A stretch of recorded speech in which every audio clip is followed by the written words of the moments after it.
कदी किसी ने भिजाया चूहा देखा? है जी भिजाया चूहा। ਇਹਦੀਆਂ ਅੱਖਾਂ बड़ियां ਵੱਡੀਆਂ तो कोई खास नस्ल ਉਹ ਵੜ ਗਿਆ खुड च।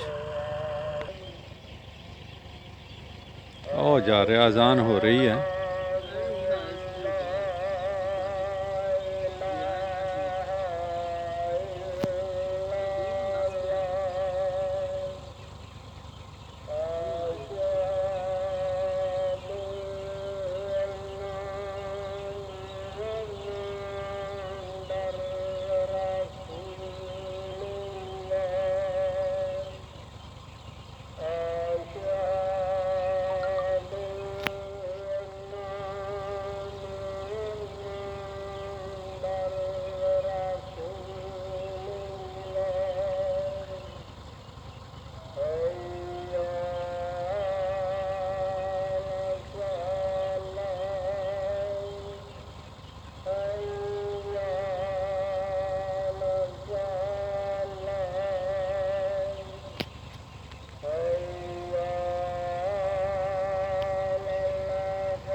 आ लैन दे, आ लैन दे, आ लैन दे। ये तो दी मैनू ही सीधा हो खड़ा।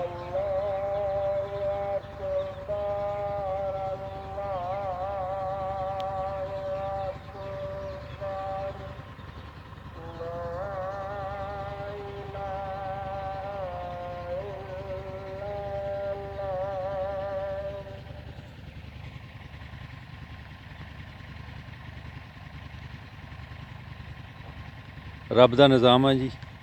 ये खेतों च खुड्डां बना के निकलते हैं। मेरी आवाज़ सुनी है ना तो उन्होंने पता लग गया कि जानदार चीज़ है, नस गया है। आ जा रहा, ओ चले गया बट ते। एक कह जा रहा आन दे भी ये जी खुड्डां बना के रहिंदे खेतों च। ते हुण फसल नूं कणक नूं पानी लग रहा ते हुण इधरों उधर हो रहे। इन्हां नूं मार ये कुदरत का निज़ाम है जी। कुदरत दियां बनाईयां चीज़ां किसान इन्हां नूं मारदा। हालांकि अल्लाह दियां बनाईयां चीज़ां किन्ना क नुकसान कर लैणगियां। तुसीं 50 सिर दाणे पाने हैं ते 50 मन तुहानूं फसल हुंदी है। ते ये जिहड़ियां चीज़ां इन्हां नाल महदूद होवो, लेकिन ये नुकसान भी बहुत करदे आ। आ गया ये तो बई तेज़ छाला मार गया। ये वीडियो सिर्फ जस्ट फॉर इंजॉयमेंट है। इसका ना कोई फायदा तो ना नुकसान। और नस गया, खुशक जगह पर चले गया। जो उत्थे पानी चलेगा वापस आ जाएंगे। इन्होंने किहड़ा पैसे लाए होंगे। एक हो जा रहा नसिया। आह बेचारे बेटैमे घरों बघर होए, उतों शाम हो गई है। लेकिन देखा यह गया कि कलोनी की शक्ल च रहिंदे आ। इन्हां दे एट ए टाइम कई खुड्डां आ और एक दूसरे की खुड दे विच भी ये गुजारा कर लेंदे आ। एक खुड चों निकल के दूजी च वड़ जाते हैं।